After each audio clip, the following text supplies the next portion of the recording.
이 자리에 우리와 함께 예배드리고 있는 어린 자녀들, 중고등부, 아동부, 그리고 유치부 우리 어린 자녀들이 있는데 그들에게 축복해 주면서 메리 크리스마스 그들에게 한번 해주세요. 메리 크리스마스. 예, 어린애들에게 해주세요. 메리 크리스마스. 사랑하고 축복해. 예. 오늘 자녀들과 함께 예배를 드리게 되어 참 기쁩니다. 하나님께서 우리 자녀들 세대에게 우리 때하고 비교할 수 없는 더 큰 은혜와 부흥을 주시기를 바랍니다. 성탄절이 돌아왔습니다. 참 기쁩니다. 제 개인적으로는 어제 성도들과 함께 주님 나심을 기뻐하고 축하하며 귀한 시간을 가진 것이 너무 좋습니다. 프로그램이 좋았기 때문이 아닙니다. 내용이 좋았고 뭐 그런 것보다도 우리가 주님 나심을 기뻐할 수 있었다는 사실이 너무 좋았습니다. 너무 좋았습니다. 성탄절이 자꾸 성탄절이 아니라 성탄이 변질되어져 가는 것을 많이 느낍니다. 여러분들은 어떻게 생각합니까? 성탄절이 돌아오고 있는데 그때 돌아올 때도 제가 계속 느꼈던 것은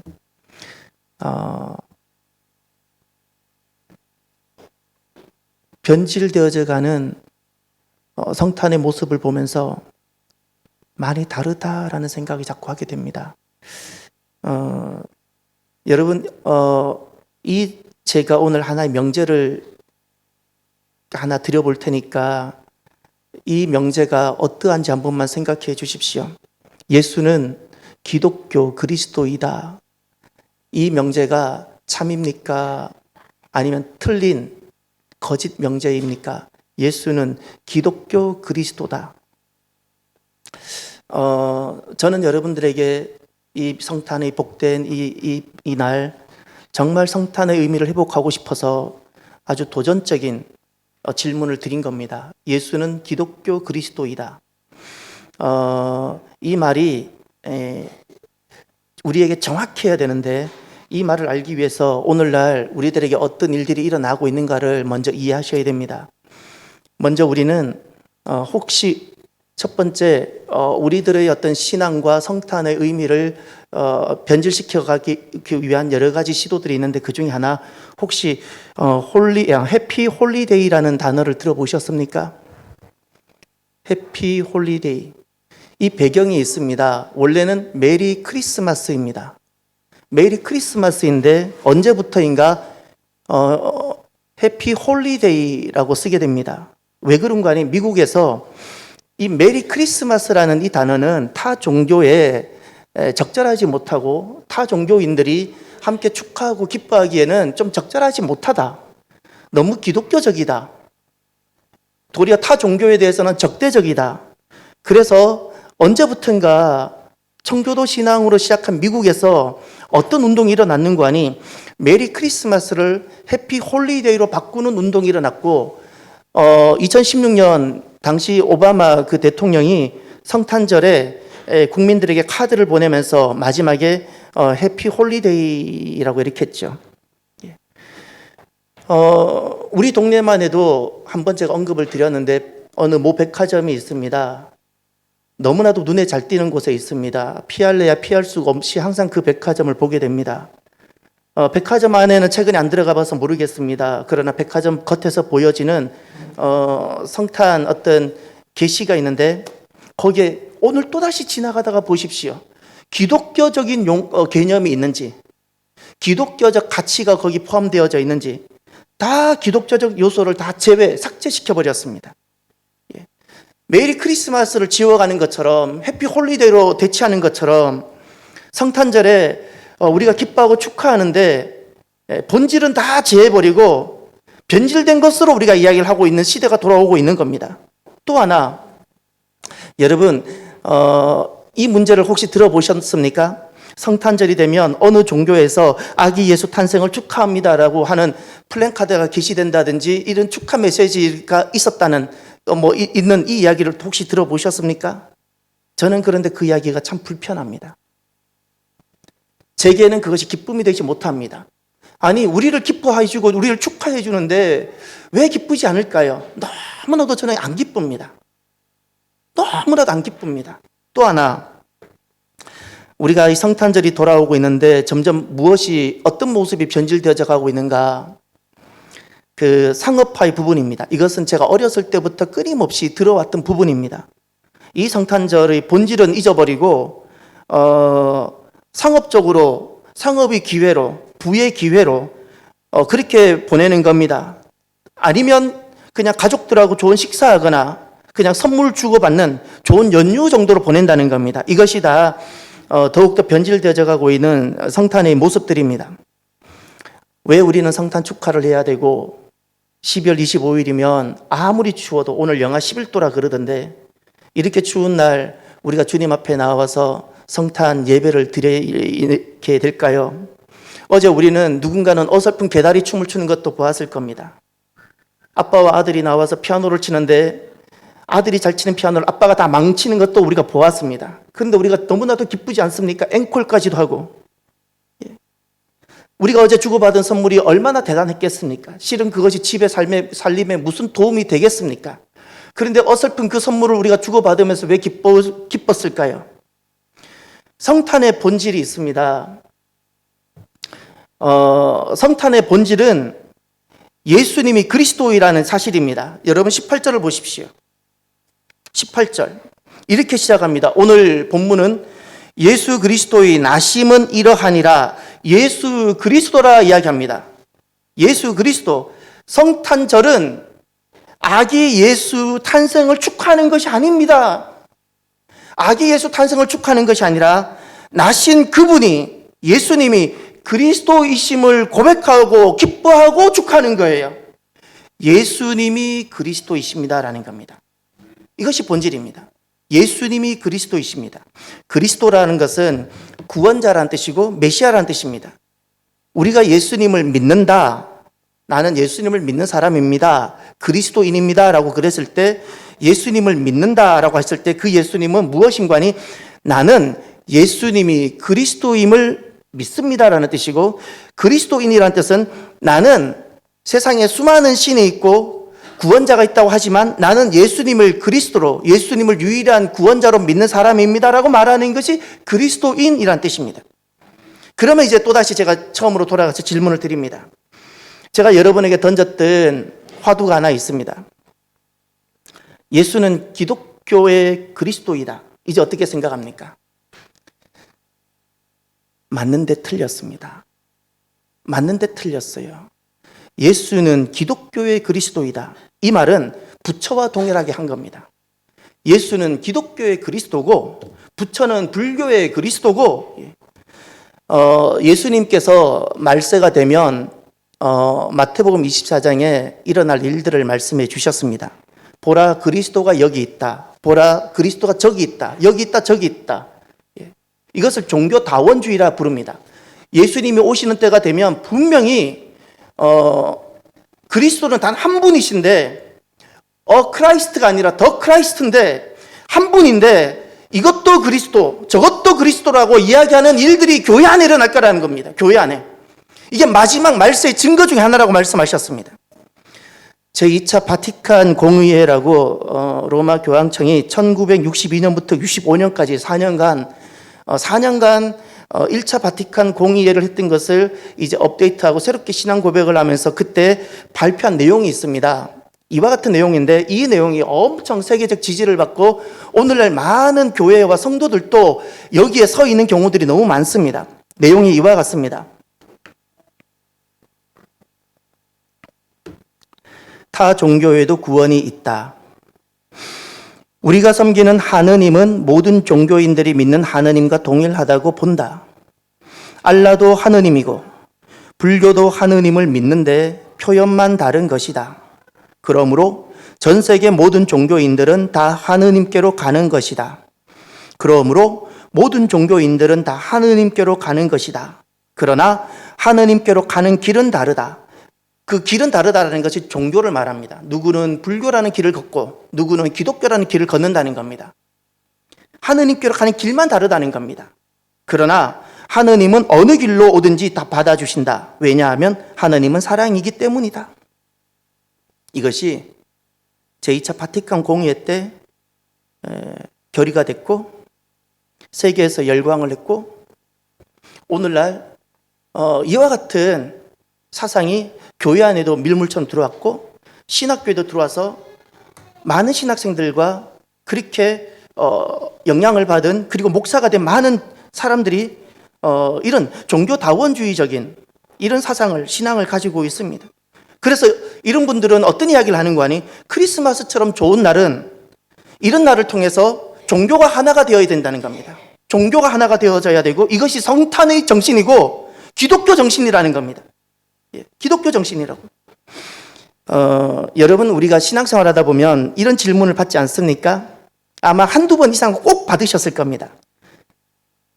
아니, 모든 종교는 다 똑같은데, 비슷한데 왜 유독 기독교는 교회만 그렇게 유별하냐? 왜 이 교회만 그렇게 유별나냐? 또는 왜 교회는, 기독교는 타 종교를 인정하지 않냐? 이런 질문을 받아보신 적이 없으십니까? 사람들은 이런 것을 통해 가지고 우리들을 많이 비난하고 기독교의 편협성에 대해서, 성도들이, 그리스도인들의 편협성에 대해서 손가락질을 많이 합니다. 우리는 그런 부분에 있어서 많이 어려움을 겪습니다. 분명한 것은 있습니다. 제가 예를 하나 들어보겠습니다. 오늘 어린이들도 참여하고 있으니까.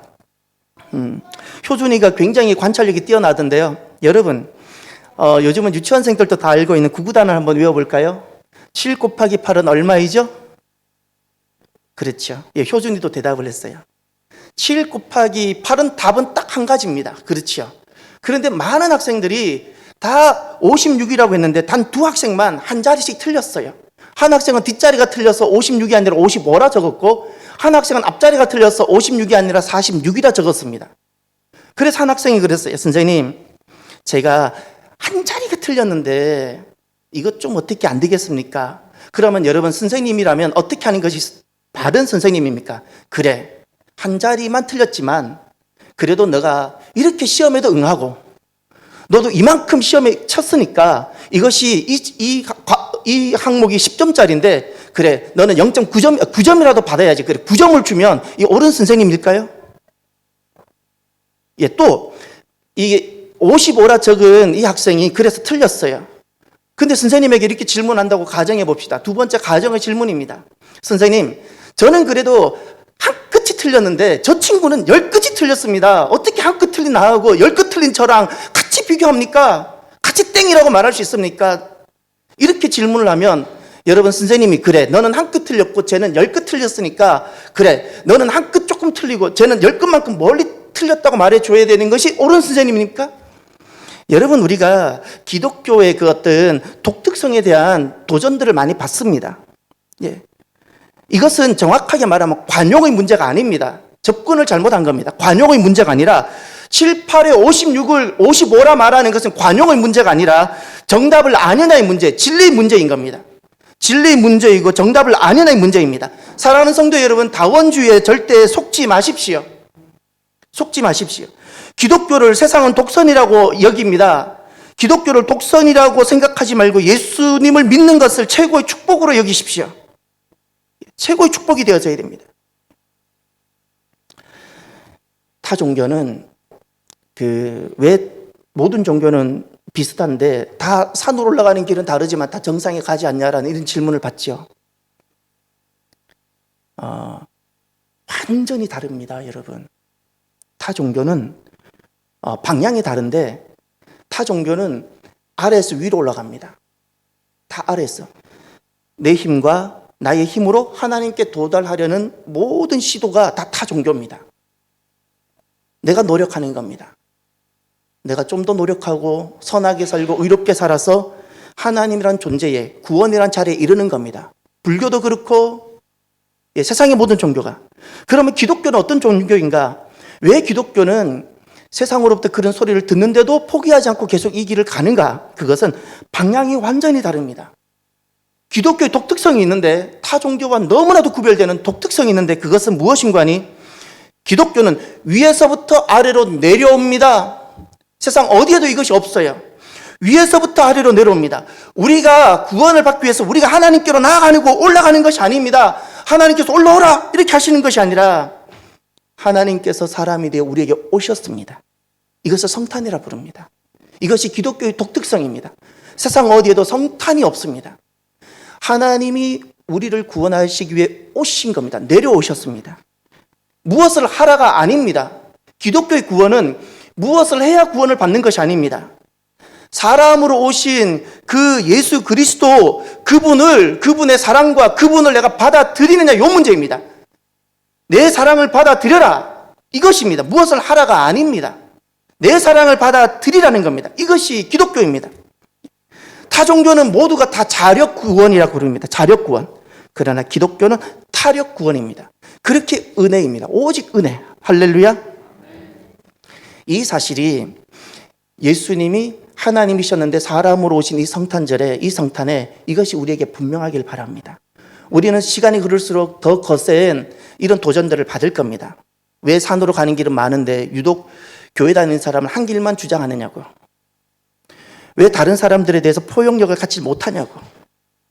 왜 포용력을 갖지 못하냐고. 왜 인정하지 못하냐고. 인정이 아니라 여러분, 정답은 하나이기 때문에 그렇습니다.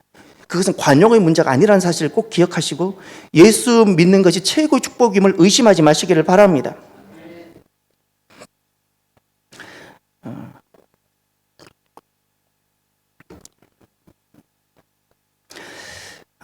예수님이 그리스도이십니다. 이 고백이 성탄의 본질적 고백입니다.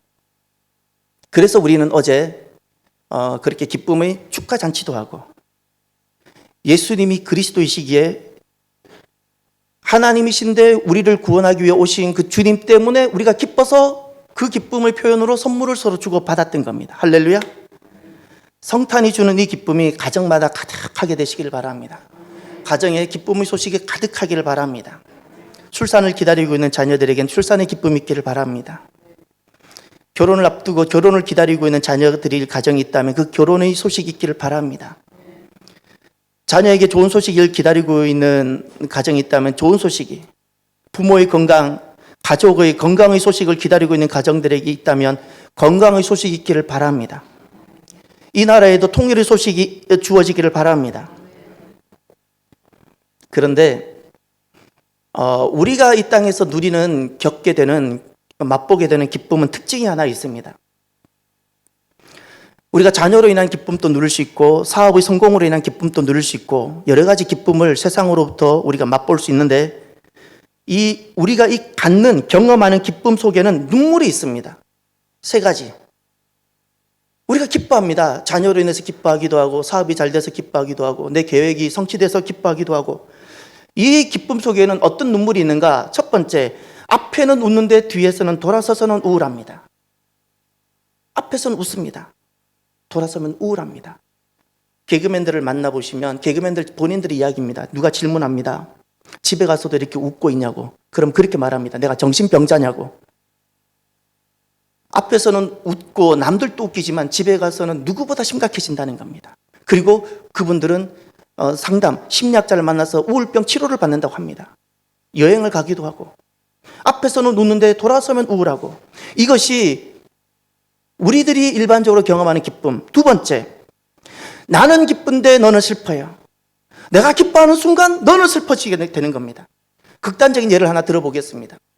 내 자녀가 그렇게 기다리던 어느 대학을 만약에 합격했다고 가정해 봅시다. 나는 너무나도 기쁘지요? 그 순간 내 옆에 있는 가정은 어떻게 될까요? 나는 붙었으면 그는 떨어진 거예요. 이게 세상이 주는 기쁨이에요. 내가 기쁜 순간 내 기쁨 때문에 누군가는 슬퍼하게 되는 거예요.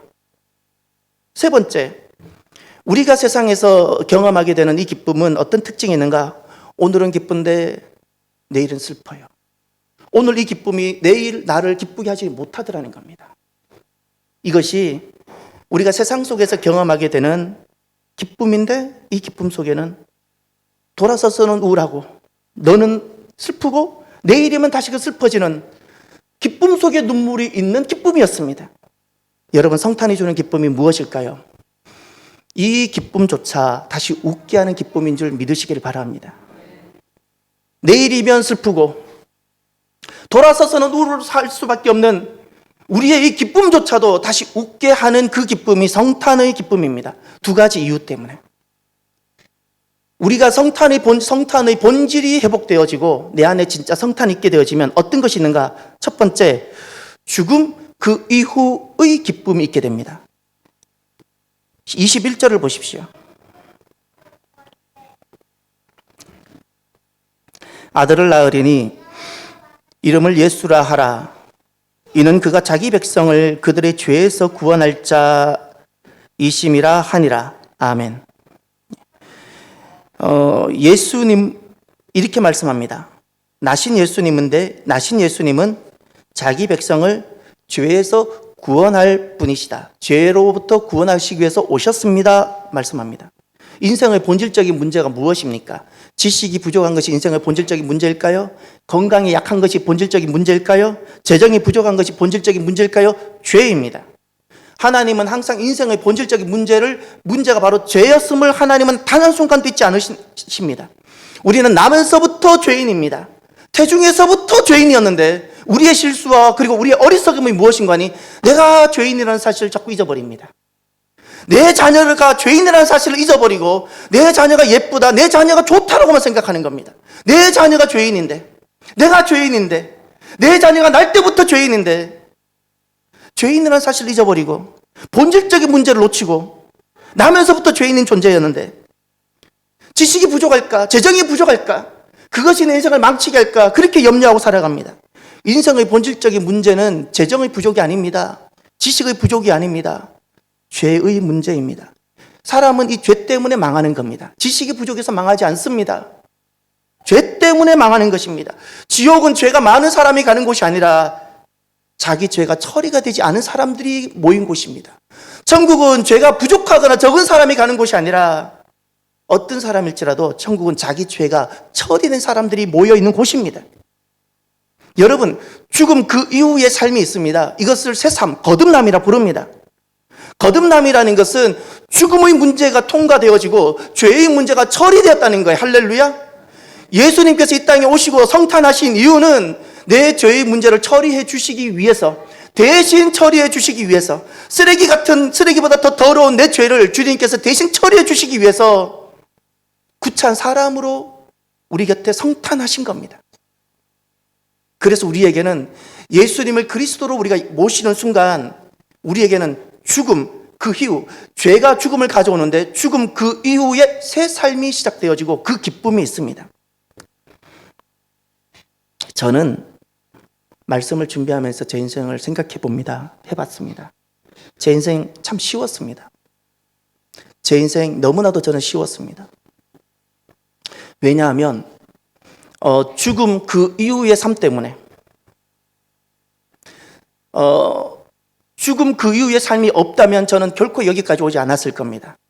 죽음 그 이후의 삶이 제게 오지 않았다면 제가 목사가 되어도 저는 이 길을 걷지 않았을 것입니다. 죽음 그 이후의 삶이 있었기 때문에 저는 모든 순간, 어떤 순간이 왔을 때 저는 너무나도 모든 것이 쉬웠습니다. 왜냐하면 죽음 그 이후의 삶은 저로 하여금 남은 삶을 보너스 인생이 되게 해주셨습니다. 이건 제 신앙 고백입니다. 이 보너스 인생은 나는 죄로 인해서 마땅히 죽었어야 되는데 예수님의 대속으로 인해서 죽음 그 이후에 새로운 삶을 내가 살아가는 거예요. 이게 은혜입니다. 이게 그냥 감사예요. 보너스예요. 살아가면서 오만 가지 아픔과 오해와 별의별 것을 다 경험해도 결국 제 인생이 어떤 상황에서 쉬울 수 있는 이유가 이 보너스는 이제 죽어도 감사하게 만들었습니다. 만약에 제가 죽음 그 이후의 삶을 경험하지 못했다면 내가 죽을까, 내가 망할까, 내가 버려질까 저는 몸부림쳤을 것이고 안 죽으려고 남들보다 더 비참해지고 낮아지지 않으려고 제 잘난 맛에 엄청 가면 쓰고 저는 돌아다녔을 겁니다. 목표를 해도 그렇게 했을 것입니다. 그런데 제가 쉬웠던 이유가 간단합니다. 이제는 죽어도 감사하게 만들어 주셨습니다. 이제는 죽어도 감사. 또 하나, 제게 있는 모든 것들, 이것 때문에 사람은 욕심을 내는데 나 자신, 내 자존심, 또 내 자녀, 내 가정들, 뭐 여러 가지 것들 사람은 이것 때문에 아끼고 욕심을 내는데 죽음 그 이후에 기쁨이 이런 것들을 너무나도 쉽게 정리하게 했습니다. 너무나도 쉽게 정리가 됩니다. 그리고 세 번째, 죽음 그 이후의 삶, 성탄 때문에 예수님을 정말 주님으로 인식적인 그리스도가 아니라 정말 내 삶의 주인이 딱 되고 나니까, 정말 내 안에 성탄이 이루어지고 나니까 이제 죽음 그 이후의 삶은 저로 하여금 어떤 기쁨의 삶을 살게 하고자 하는 거 아니? 주님을 위해서 살고 싶어지는 겁니다. 제 남은 삶은 그것이 단 하루든 열흘이든 그 남은 삶이 어떤 상황이든 그것은 중요치 않습니다. 제가 이곳에서 어떻게 살아가든 저 모양으로 살아가든 그것은 하등에 중요치 않아졌고, 그저 내가 어떤 모양이든 어느 곳에서든 내 남은 삶이 단 1분이라도 그 1분이라면 그저 주님만을 위해서 한번 살아가 보고 싶어졌습니다. 이것이 죽음 그 이후, 그 후에 새 삶이었습니다. 이것이 성탄이 갖게 하는 기쁨입니다. 모든 기쁨을 다시금 웃게 해주었습니다. 모든 기쁨을.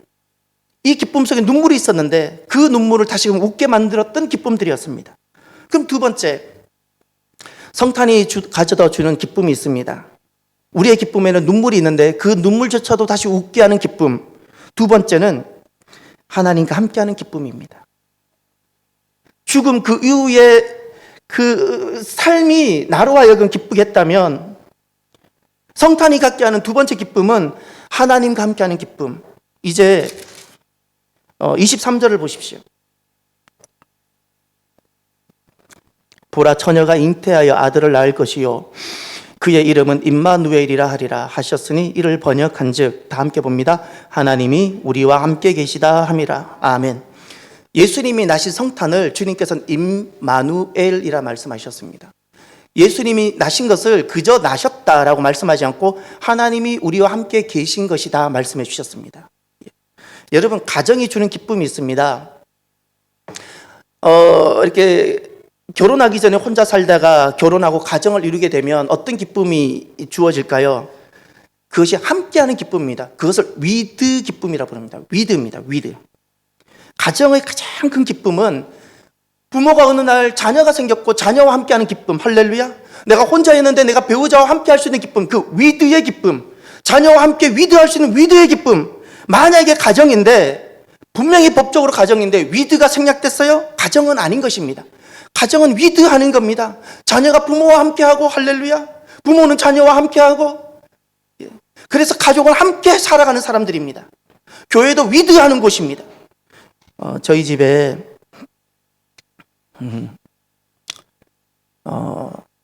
예돌이라고 강아지가 한 마리 있습니다. 이 강아지에 오직 소망이 하나 있습니다. 이 강아지의 소망이 무엇일까요? 잘 먹는 것일까요? 아니요. 우리가 없을 때는 먹지도 않고 자기 집에서 계속 우리가 올 때까지 그냥 웅크리고 기다리고 있습니다. 아침에 나갔다가 밤늦게 들어오면 아무것도 먹지 않고 물도 먹지 않고 주어진 밥도 안 먹고 그냥 웅크리고 있다가 우리가 들어오면 그때부터 기지개를 펴고 그때부터 먹기 시작합니다. 저희 집에 그 짐승인데 강아지인데 그 강아지의 유일한 소망이 하나 있습니다. 그것은 우리와 위드하는 겁니다. 우리와 위드하는 거. 그래서 이렇게 합니다. 우리가 이제 어디 나가는데 나가서 신발을 신고 이미 분위기를 보지 않습니까? 옷을 입고 우리가 가족이 어디 나가려고 하면 얘가 이미 막 가려고 우리 다리를 막 이렇게 점프점프하는 다리를 막 쳐요. 나 좀 데려가. 나 두고 가지 마. 그리고 현관까지 막 따라 나와요. 그럼 우리가 같이 갈 수 없잖아요. 예배당에 어떻게 같이 와요? 그럼 우리가 이렇게 말합니다. 들어가, 집에 들어가 그래요. 그러면 어디로 가냐면 케이지 속으로 막 들어가요. 케이지는 휴대용 그 강아지 휴대용 그 가방 같은 겁니다. 그게 현관에 있거든요. 들어가 하면 집 안으로 거실로 들어가야 되는데 본인이 우리랑 같이 가고 싶어서 케이지 속으로 싹 들어가는 거예요. 얼마나 귀엽고 사랑스러운지 모르겠어요. 여러분, 강아지도 언제 가장 기쁜 거 아니? 밥을 먹을 때가 아닙니다. 우리와 함께 할 때 강아지는 기쁜 겁니다. 인생이 최고의 기쁜 순간이 있습니다. 그것은 가족하고 함께 할 때도 아닙니다. 좋은 사람을 만났을 때도 아닙니다. 하나님과 위드할 때. 할렐루야. 인생의 최고의 기쁜 순간이 있습니다. 사람인데 내가 죄인인데 나 같은 인간이, 나 같은 죄인이 존귀하시고 거룩하시고 완전하신 그 하나님과 위드할 때 인생은 경험할 수 없고 설명할 수 없는 기쁨 가운데 가게 되는 겁니다. 그때 제 경험은 그랬어요. 모든 것이 눅 놓듯 녹아버렸습니다. 모든 것이 우리 안에 살아가면서 상처도 생기고 미움도 생기고 분노도 생기고 누군가를 저주하고 싶은 순간들도 생길 텐데 내가 내게 오신 그 주님과 내가 위드하는 순간 모든 미움과 모든 분노와 모든 저주가 눈 녹듯 사라지고, 그때 제가 이해되어진 말씀이 하나 있었어요.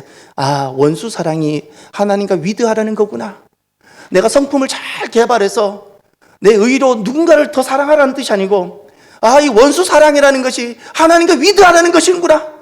하나님과 위드하는 순간 원수가 사랑되어졌어요. 원수가 사랑되어졌어요. 이것이 성탄이 갖게 하는 기쁨입니다. 성탄이 갖게 하는 기쁨. 사랑하는 성도 여러분, 오늘 우리가 성탄절입니다. 세상은 돌아보면 우리에게 기쁨을 줍니다. 그런데 세상이 주는 기쁨으로는 세상 속에서 우리가 살아가질 못합니다. 오늘 기뻤는데 그 기쁨은 내일까지 지속이 되지 않고, 세상이 주는 기쁨, 나는 기뻤는데 내가 기쁜 순간 너는 슬픈 겁니다. 내가 아파트 당첨되는 순간 그 아파트 떨어진 사람은 슬픈 겁니다. 이것이 세상이 주는 기쁨입니다. 저와 여러분들은 성탄이 주는 기쁨으로 살아가기를 바랍니다. 어떤 기쁨조차도 다시금 웃게 하는 그 기쁨, 이것이 성탄이 주는 기쁨입니다. 죽음, 그 이후의 기쁨이고, 하나님과 함께, 하나님과 위대하는 기쁨인데, 이 기쁨으로 오늘 다시금 일어나서 이 세상 속을 당당히 걸어가는 복된 성탄절을 맞이한 저와 여러분, 사랑하는 성도 여러분이 되기를 주의 이름으로 축원합니다. 기도합시다. 오늘 저와